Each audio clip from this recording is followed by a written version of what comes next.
découvrons vos cartes concernant l'affectif. Alors, au niveau affectif, vous avez sorti la carte du chariot et de l'anneau. Alors, si vous êtes en couple, les relations sont au beau fixe avec l'anneau. Généralement, c'est une très bonne carte concernant les couples. On pourrait même parler de mariage, de fiançailles ou de renouvellement de vœux. À moins que les vacances approchant à grands pas, votre chéri vous embarque pour une seconde lune de miel. Mais dans tous les cas, vos vacances risquent d'être riches en émotions et en sentiments. Si vous recherchez l'amour, le chariot indique qu'il ne faut en aucun cas se contenter de la première personne venue. Au contraire, il faut persister dans la recherche de la bonne personne. Si la recherche reste active et ne se transforme pas en attente, cette rencontre se fera tôt ou tard. Le chariot peut aussi annoncer une rencontre au cours d'un déplacement. En ce qui concerne vos activités, profession, études, hobbies, votre travail en général, vous avez sorti la papesse et la croix. Alors la papesse, elle souligne l'importance de bien réfléchir et d'analyser de manière approfondie votre domaine professionnel.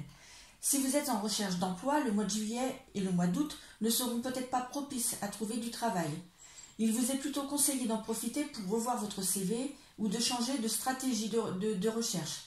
Si vous êtes en poste mais que vous ne vous sentez plus à votre place dans votre emploi, c'est le signe qu'il est peut-être temps de réfléchir à en changer.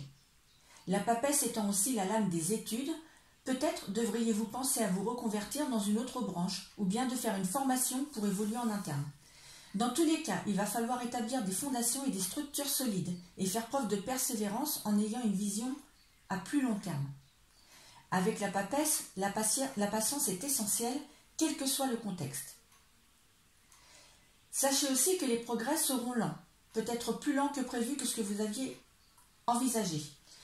Aussi, une phase de réflexion importante devra être menée avant de passer à l'action. Mais attention, réflexion ne veut pas dire procrastination. Enfin, avec la croix, pour d'autres, il est question d'une fin de contrat au cours de cet été. Quelle que soit votre situation, et surtout en cas de problème, il est crucial de ne pas être passif et prendre des mesures appropriées.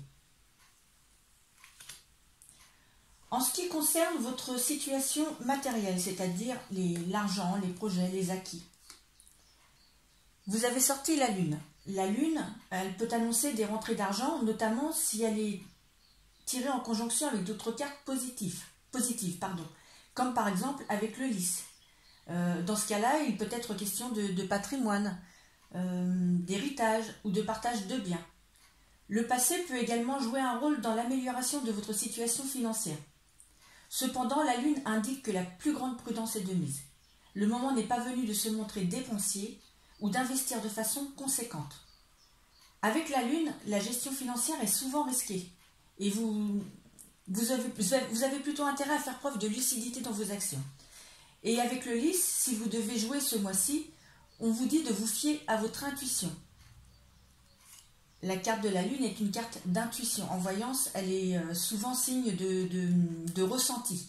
Donc si jamais vous ressentez que au cours de cet été, vous avez la possibilité de gagner, eh bien attention, pas de hasard, laissez parler vos ressentis. Enfin, au niveau de la santé, vous avez sorti la roue de la fortune et les chemins. Alors, avec la roue de la fortune, ça laisse présager beaucoup de dynamisme, d'activité aussi bien physique que psychique d'ailleurs. Et en contrepartie, vous pourrez peut-être être agité, nerveux, stressé, anxieux, et parfois même faire quelques crises d'insomnie. Vous pourriez aussi avoir quelques problèmes articulaires, notamment au niveau des genoux, et aussi quelques soucis au niveau de votre circulation lymphatique ou votre circulation nerveuse. Avec les chemins, on vous dit qu'il faut peut-être vous aérer l'esprit, faire un peu de marche, faire quelques randonnées. C'est la période de l'été, c'est le moment approprié pour aller se promener et aller respirer, s'aérer. Mais avec ces deux cartes, avec ces deux cartes, on vous dit aussi qu'il n'y a pas que le corps qui est malmené. On vous dit aussi que votre esprit a besoin de s'oxygéner. Et peut-être que ces derniers temps, tout s'embrouille dans votre tête et que vous ne savez plus trop comment avancer ou ni quoi faire. C'est pour ça qu'on vous conseille de vous évader un peu, de profiter de la nature si vous le pouvez, et ainsi vous y verrez plus clair dans vos idées. Voilà, amis taureaux, c'est terminé pour votre horoscope de cet été, et je vous dis à très bientôt pour de nouvelles vidéos. Au revoir.